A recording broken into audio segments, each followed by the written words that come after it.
नमस्ते दोस्तों, आपका स्वागत दिल से स्वागत है हमारे YouTube चैनल अबन एडवांस स्टोरी में। दोस्तों, कुछ सालों के बाद उसे एक चिट्ठी मिली जिसमें एक पुराने राज का जिक्र था, उसकी बहन का राज। वह किसी को बताए बिना उस जगह पर आ गई जहां उसने लीला को आखिरी बार देखा था। आखिर उस राज को और कौन जानता था? दोस्तों, इस कहानी का राज जानने के लिए आपसे हमारी हाथ जोड़कर विनती है कि आप लोग कहानी को सुनकर हमारे चैनल को सब्सक्राइब करना भूल जाते हैं। कृपया सबसे पहले हमारे चैनल को सब्सक्राइब कर लें। दोस्तों, मोहब्बत क्या है? नाम ही तड़पने का है, सिसकने का है। किसी को बस पाने का जुनून है, दीवानगी है, जिसमें इंसान हद लांघ भी सकता है और हदें तोड़ भी सकता है। ये विश्वास और यकीन की जंग है। हवा की तेज गड़गड़ाहट की तंग गलियों से टकरा रही थी, जो एक समुद्री किनारे पर स्थित कस्बा था और चट्टानों से ऐसे लिपटा हुआ था जैसे जिद्दी बेल हो। कस्बे की खूबसूरती नुमाया थी, पुराने ईंटों के मकान, छोटी दुकानें और पत्थरीली गलियां, लेकिन माया सिंक्लेयर के लिए ये सिर्फ एक कस्बा नहीं था। ये वो आखिरी जगह थी जहां उसकी बहन को जिंदा देखा गया था। मैं अपनी कोट को सख्ती से लपेटते हुए अंधेरे में डूबी हुई सराय के सामने खड़ी थी। हवा की ठंडक जिसमें सरायत कर रही थी। वो यहाँ वापस नहीं आई थी जब से वो 16 साल की थी, और अब एक दशक से ज्यादा अरसे बाद मेरी बहन की आखिरी पारिवारिक छुट्टी की यादें मेरे दिल पर भारी थी। वह छुट्टियां सुकून और आराम के लिए थीं। एक मुश्किल साल के बाद नया आगाज करने का वक्त था। लेकिन उस गर्मियों का अंत अलमिया पर हुआ जब मेरी बहन लीला बिना किसी सुराग के गायब हो गई। मैंने सालों तक भूलने की कोशिश की, आगे बढ़ने की कोशिश की, लेकिन जब एक रहस्यमय तथ्य एक हफ्ता पहले मेरी दहलीज पर पहुंचा तो सब कुछ बदल गया। ये वही तथ्य था जिसे मैंने फौरन पहचान लिया था, वही नाजुक कागज जिस पर उसकी बहन लिखा करती थी, वही खूबसूरत लिखाई। नोट मुख्तसर था, लेकिन उसने उसे हिलाकर रख दिया। मुझे मालूम है लीला के साथ क्या हुआ था। केप हेवन वापस आओ और मैं तुम्हें सच बताऊंगा। न कोई नाम था, न दस्तखत, सिर्फ केप हेवन की डाक की मोहर थी। जब मैंने उसे बार बार पढ़ा तो मेरा दिल तेजी से धड़कने लगा। क्या लीला जिंदा थी इतने सालों बाद, या कोई और था, कोई ऐसा है जो ज्यादा जानता था? मैंने किसी को नहीं बताया था कि मैं वापस आ रही हूं, यहाँ तक कि अपने मंगेतर रियान को भी नहीं। उनके बीच फासले बढ़ रहे थे। रियान के बतौर कॉर्पोरेट वकील तवील घंटे उनके आपसी साथ को दूर कर रहे थे। शायद ये सफर उसे वजाहत फराहम करेगा और कुछ वक्त अपने आप को सोचने का मौका देगा, या शायद वह अपने माजी के बारे में वो जवाब हासिल कर पाएगी जो उसने हमेशा से तलाश किए थे।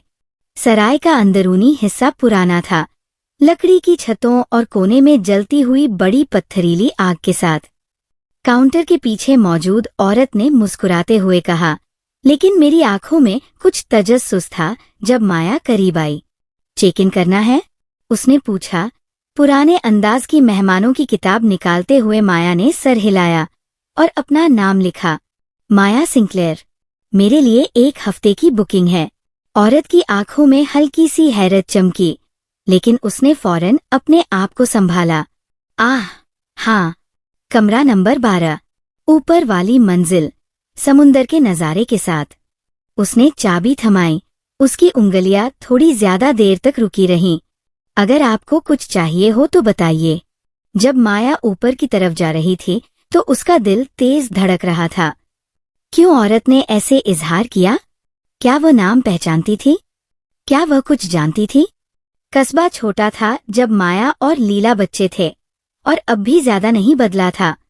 यहाँ के लोग याद रखते थे, खास तौर पर वो बातें जैसे कि एक नौजवान लड़की का बिना किसी सुराग के गायब हो जाना। उसका कमरा सादा लेकिन आरामदेह था। एक बड़ा खिड़की समुंदर की तरफ खुलता था, जहां लहरें चट्टानों से टकरा रही थी। उसने अपने बैग बिस्तर पर फेंक दिए और अपनी कोट की जेब से तख्त निकाला। उसे खोलते हुए वह जानी पहचानी लिखाई को घूरती रही। ये तथ्य किसने लिखा? और अब इतने सालों बाद क्यों मेरा फोन बजा? उसके ख्यालात को रोक दिया। ये रियान का पैगाम था। रियान, अरे कुछ दिनों से तुम्हारी कोई खबर नहीं मिली। सब ठीक है ना माया?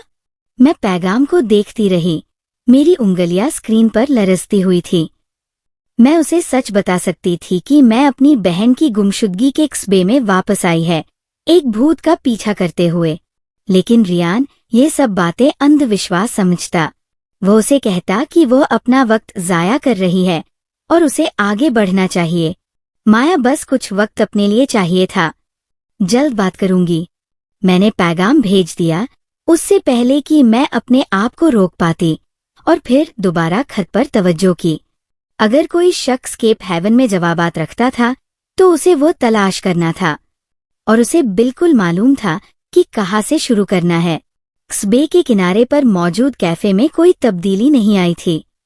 वही पुराना निशान, वही लकड़ी के टेबल और वही ताज़ा बेक्ड पेस्ट्री की खुशबू जो सड़क पर फैल रही थी। माया का दिल दब गया जब वो अंदर आई। ये वो आखिरी जगह थी जहां उसने लीला को देखा था। वो दोनों गर्मियों में यहाँ आती थी। हर दोपहर वो एक कोने की मेज पर बैठती, बर्फ वाली चाय पीती और दूर समुद्र की लहरों को देखती। यादें एकदम उसके दिमाग में आईं, और एक लम्हे के लिए मुझे एहसास हुआ कि लीला बिल्कुल मेरे सामने बैठी है, अपनी किसी मजाक पर हंसते हुए। मैंने कॉफी का ऑर्डर दिया और वही मेज ली जो हम दोनों बांटते थे। फिर मैंने अपना फोन निकाला और लीला की तस्वीरें देखना शुरू की। मेरी बहन बेहद खूबसूरत थी, सुनहरे बाल, चमकती हरी आंखें और वो मुस्कान जो हर कमरे को रोशन कर देती थी। लेकिन उसका एक खराब हरकत भी था, एक बगावती मिजाज जो अक्सर मुझे मुश्किल में डाल देता था। मैं हमेशा एहतियात बरतती थी, वो जो कायदे कानून की पैरवी करती थी। लेकिन लीला इसके बिल्कुल उलट थी, आजाद, बेखौफ, और आखिरकार यही उसका ज़वाल बना। क्या मैं बैठ सकता हूँ? इस आवाज ने मुझे चौंका दिया, मुझे मेरे ख्यालात से खींच लिया। मैंने ऊपर देखा तो एक आदमी को अपने टेबल के पास खड़ा पाया। वो लंबा, काले बालों वाला और तेज नक्श वाला था, और उसकी आंखें इतनी गहरी नीली थी कि वो दिल में उतरती महसूस हो रही थी। आह, हाँ, मैंने कहा। न जाने क्यों मैंने हामी भरी। आदमी मेरे सामने बैठ गया और उसकी नजरें मुझसे नहीं हट रही थीं। मैं यहाँ बैठे हुए काफी देर से देख रहा हूँ। आप परेशान लग रही हैं। मेरी रीढ़ की हड्डी में सनसनाहट हुई। मैं किसी का इंतजार कर रही हूँ। आदमी मुस्कुराया, लेकिन उसकी मुस्कान में कुछ ऐसा था जो मुझे बेचैन कर रहा था। क्या वाकई? या आप यहाँ कुछ और तलाश करने आई हैं? मेरा दिल तेज धड़कने लगा। आपका परिचय क्या है? वो आदमी आगे झुका और उसकी आवाज धीमी हो गई।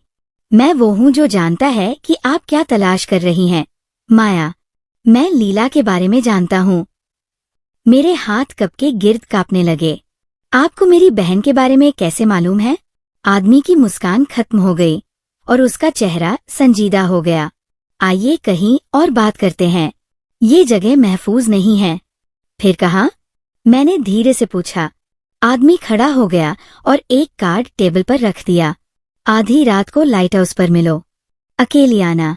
मेरे कुछ कहने से पहले वो बाहर निकल गया और मैं बस उसे देखती रह गई। मेरा दिल तेज धड़क रहा था। मैंने अपने पर्स में से रुमाल निकाला क्योंकि मैं पसीने में शरबोर हो चुकी थी। मैं जल्द ही कैफे से निकलकर होटल में अपने कमरे में चली गई। सारा दिन यही सोचती रही कि क्या उस शख्स से अकेले में मिलना ठीक होगा, क्या वो उसके तमाम सवालात के जवाब दे सकता है। लेकिन अब मैं यहाँ तक आई हूँ, रिस्क तो लेना पड़ेगा। मैं कार्ड को हाथ में पकड़े हैरान बैठी थी। लाइट हाउस, आधी रात, अकेले, खौफ का अजीब सा एहसास मेरे दिल में था। मैं जानती थी कि खतरा मौजूद है, लेकिन अगर ये आदमी सच कह रहा था तो मेरे पास कोई और रास्ता नहीं था। रात आधी हो चुकी थी और लाइट हाउस के करीब पहुंचने पर मुझे एक अजीब सा खौफ महसूस हो रहा था। हवा तेज चल रही थी, समुद्र की लहरें चट्टानों से टकरा रही थीं और दूर दूर तक सिर्फ अंधेरा था। मैंने गाड़ी पार्क की और लाइट हाउस की तरफ कदम बढ़ाए। मेरे दिल की धड़कन इतनी तेज हो चुकी थी कि रात के सन्नाटे में साफ सुनाई दे रही थी। लाइट हाउस का दरवाजा खुला हुआ था और अंदर की तारीकी में सिर्फ फोन की रोशनी थी जो मेरे कदमों को रास्ता दिखा रही थी। ऊपर जाने वाली सीढ़ियां तंग और खतरनाक थी और हर कदम के साथ मेरा दिल और तेज धड़क रहा था। बिलाखिर मैं ऊपर पहुंची। कमरा खाली था। सिर्फ खिड़की के पास वही आदमी खड़ा था जो कैफे में मिला था। तुम आई हो, वह आदमी बोला और उसके चेहरे पर एक अजीब सी डर थी। मुझे जवाब चाहिए, मैंने कहा। मेरी आवाज खौफ के बावजूद मजबूत थी। आदमी ने एक लम्हे के तवक्कुफ के बाद कहा, लीला जिंदा है और उसे तलाश करना तुम्हारे हाथ में है, लेकिन इसका इन्हिसार इस पर है कि तुम किस पर भरोसा करती हो। मेरा दिल एक बार फिर डर गया। मुझे कुछ समझ नहीं आ रहा। तुम कहना क्या चाहते हो? आदमी ने एक लंबी सांस ली, फिर बोला, लीला को अगवा किया गया था। वह एक ऐसे ग्रुप के हत्थे चढ़ी थी जो नौजवान लड़कियों को गायब कर देता है और उनकी पहचान को खत्म कर देता है, लेकिन वो अब भी जिंदा है और मैं तुम्हारी मदद कर सकता हूँ उसे तलाश करने में। मेरी आंखों में आंसू भर आए। क्या कहा है वो? आदमी आगे बढ़ा और माया के कंधे पर हाथ रखा और मेरी तरफ बहुत ही पुरखुलूस अंदाज से देखा। उस वक्त मेरे अंदर शायद एक नया पौधा जन्म ले रहा था। लेकिन तुम्हें इसके लिए सब कुछ छोड़ना होगा। ये आसान नहीं होगा। मेरी सांसें रुक गईं। सब कुछ? इसका मतलब क्या था? उसने अपना सर झटका। रियान को तो मैं नहीं बता सकती, ना ही अपनी जिंदगी छोड़ सकती हूँ। आदमी की आंखों में उदासी सी झलकने लगी। रियान वह नहीं है जो तुम उसे समझती हो। रियान की कई तस्वीरें हैं जिनसे तुम अभी वाकिफ नहीं हो। इसका भी इसमें हाथ है। तुम्हें ये सब खुद ही जानना होगा। रियान, मेरा दिमाग घूमने लगा। नहीं, तुम झूठ बोल रहे हो। मैंने अपने आप को संभालने की कोशिश की, लेकिन दिमाग में उलझन बढ़ती जा रही थी। उस शख्स ने मेरा हाथ पकड़ा और धीरे से मेरे सीने के करीब ले गया और आहिस्ता से कहा, तुम्हारे दिल को देखो। अगर तुम्हें लगता है कि वो सच्चाई नहीं बता रहा, तो तुम्हें उसे छोड़ देना चाहिए। मैं ये सब सुनकर वापस चली गई और जाकर अपने ज़हन को संभालने की कोशिश की। रियान को बताने का फैसला किया, लेकिन जब वो रियान से मिली, उसके चेहरे की रंगत बदली हुई थी। उसकी आंखों में शक की झलक थी। तुम्हारी गैर मौजूदगी में बहुत कुछ हुआ है, माया। तुम्हें क्या लगता है कि तुम इस कस्बे में क्यों वापस आए हो? मेरा दिल जोर जोर से धड़क रहा था। तुम क्या कह रहे हो, रियान? रियान ने ठंडी नजरों से उसकी तरफ देखा। लीला की गुमशुदगी इत्तेफाक नहीं थी। मैं इसका हिस्सा हूँ। माया पीछे हट गई, सदमे में डूबी हुई। नहीं, ये नहीं हो सकता। रियान ने एक सर्द मुस्कान के साथ जोरदार खखा लगाया और कहा, तुम्हें सच्चाई मालूम हो चुकी है और अब तुम्हें फैसला करना होगा। माया ने दिल में गहरी सांस ली। वो खौफजदा थी, लेकिन उसे मालूम हो चुका था कि उसका सामना करना ही होगा। वाकई रियान वो नहीं था जिसे वो समझती थी, एक अच्छा शरीफ। लेकिन वह तो इन सब चीजों से बहुत दूर था। अब मैंने रियान का गिरेबान पकड़ा और उससे पूछा, कहाँ है मेरी बहन? बताओ, क्या किया उसके साथ तुमने? रियान मेरे शदीद गुस्से के बाद भी वैसे ही मुस्कुराता रहा। ये सब देखकर मुझे पता चल चुका था कि रियान से कुछ भी पूछना फजूल होगा, क्योंकि वह एक अपराधी है और अपराधी कभी सच नहीं बोलता। मैंने फैसला किया कि मैं लाइट हाउस वापस जाऊंगी और उस आदमी की मदद लूंगी, क्योंकि मैं शायद अकेली रियान का सामना नहीं कर सकती। वहां पहुंचकर मुझे वही नजरें दिखी जो लगता था सदियों से मेरा इंतजार कर रही हैं। सामने वही आदमी खड़ा था और मुझे देख रहा था।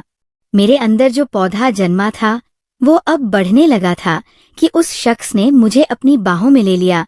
मेरे अंदर उगते पौधे में बहार आने लगी थी। ऐसा लग रहा था कि एक कड़ी धूप के बाद साया मिला है। तब मुझे महसूस हुआ कि मेरी जिंदगी का नया आगाज हो चुका है, जहाँ खतरे के साथ मोहब्बत का भी आगाज था। उसने बड़े मोहब्बत भरे अंदाज से मेरे कंधों को छूते हुए बालों को मेरे कान के पीछे किया। मैं ये कहने आई थी कि उसने मेरे होठों पर अपनी उंगली रखकर मुझे खामोश कर दिया। मुझे पता है तुम्हें किस चीज की जरूरत है अभी। ये सुनकर मैं उससे पीछे हट गई। मैं कोई ऐसी वैसी लड़की नहीं हूँ और ऐसा वैसा कुछ नहीं चाहिए मुझे। मेरी बात पर वो आदमी हंस पड़ा। तुम शांत हो जाओ, मैं भी कोई रियान नहीं हूँ। वह कुछ कहते रुक गया। जो के आगे बताओ। और क्या क्या किया है रियान ने? बताओ, प्लीज बताओ। मैंने अब उस शख्स को झिंझोड़ना शुरू कर दिया था। मेरी जिद पर उसने मुझे बाजू से पकड़कर कहा, मैं तुम्हारा साथ निभाऊंगा इन सब कारनामों में, चलो मेरे साथ। और फिर मैं उस आदमी के साथ लाइट हाउस की सीढ़ियां वापस उतरने लगी।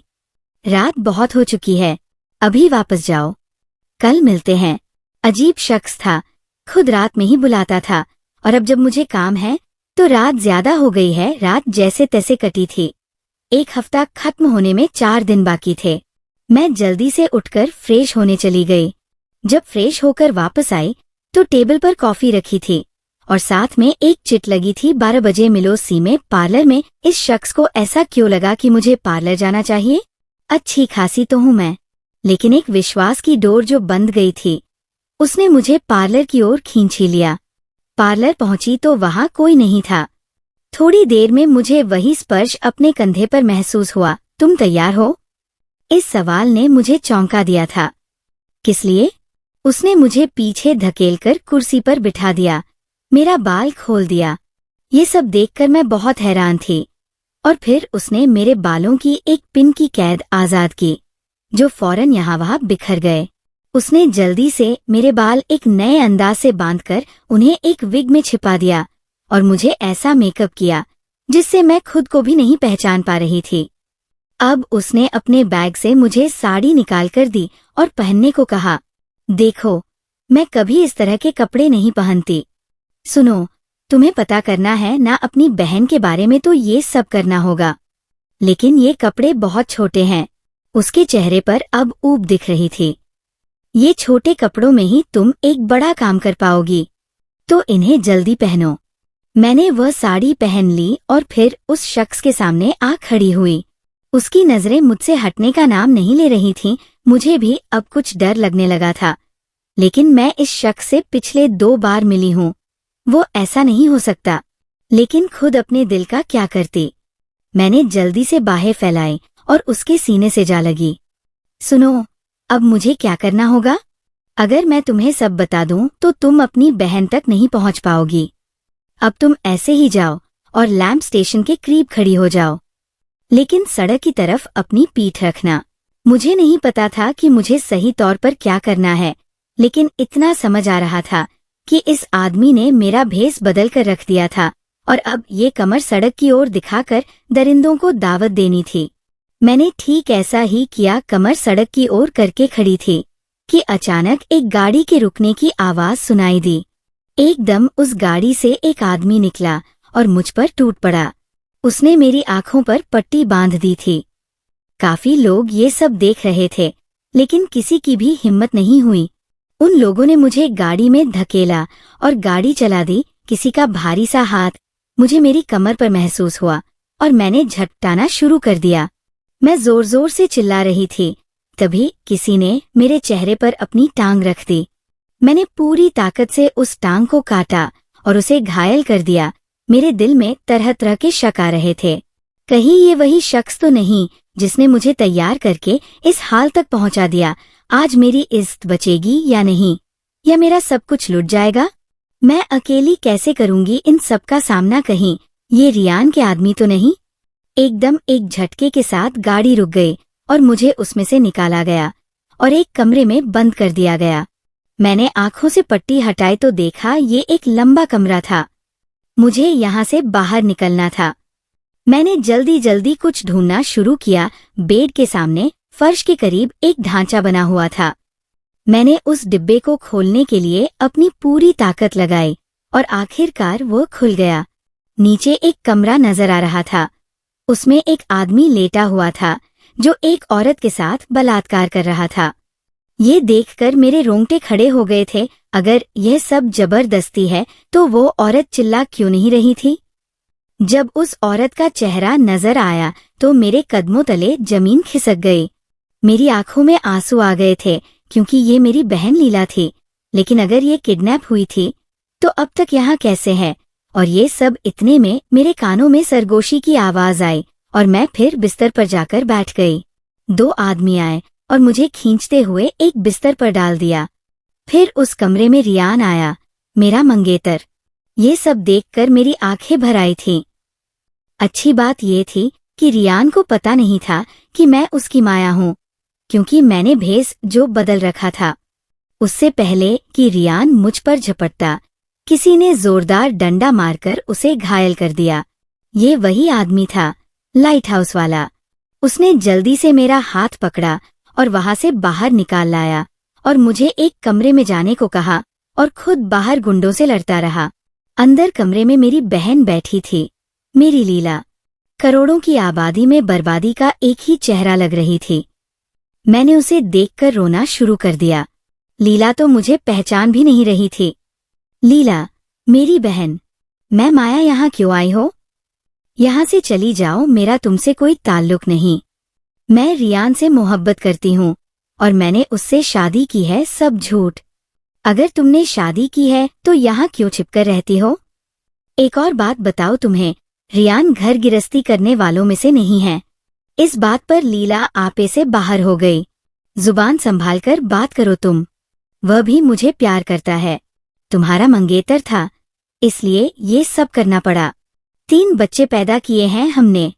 सुन लिया, अब जाओ यहाँ से। मुझे पता चल चुका था कि मेरा यहाँ रुकने का कोई मतलब नहीं है। मैं फौरन बाहर निकल गई। मुझे अपनी बहन को देखकर घिन आने लगी थी। वो शख्स मेरे लिए बाहर लड़ रहा था। मैंने जल्दी से डंडा उठाया और उन गुंडों की खूब पिटाई की और जैसे तैसे अपनी जान बचाकर वहां से भाग निकली। आखिर यही था मेरी बहन के गायब होने का राज। तोता चश्म तो वो पहले से ही थी, गद्दारी भी उसकी रगों में दौड़ती थी। वो शख्स मुझे अफसोस की निगाह से देख रहा था, जैसे मैंने सब कुछ खो दिया हो। क्यों बताया? क्योंकि मेरी मदद। क्यों मुझे चिट्ठी लिखकर बुलाया? ये सब दिखाने के लिए बात सुनो, शांत हो जाओ। मैं तुम्हें बताता हूँ। एक किस्सा तुम्हारी बहन का था और एक तुम्हारे होने वाले पति का। तुम्हें नहीं बताता या दिखाता तो विश्वास करती तुम मेरा? बताओ। लेकिन आज मैंने सब खो दिया, सब। मेरी बहन और रियान, सब। मैंने तो तुम्हें पहले ही बताया था, तुम इन सब में अपना सब कुछ खो दोगी। चलो तुम आओ, आराम करो, कल मिलते हैं। आज एक अजीब थकान ने मुझे घेरा हुआ था। सुबह वो शख्स मुझे मंदिर ले गया। वहां मेरी मांग में सिंदूर भरा और मुझसे शादी कर ली। मुझे खुशी थी कि मेरी शादी को मान्यता मिली थी। साथ में बहन का गम भी था। देखो, शादी हो गई और आपका नाम भी नहीं पता मुझे। मेरा नाम ओरन है और तुम प्यार से मुझे कुछ भी कह सकती हो। मेरे चेहरे पर आज बहुत दिन के बाद खुशी झलकी थी। ओरन मेरा सुकून था, मेरे लिए सब कुछ था।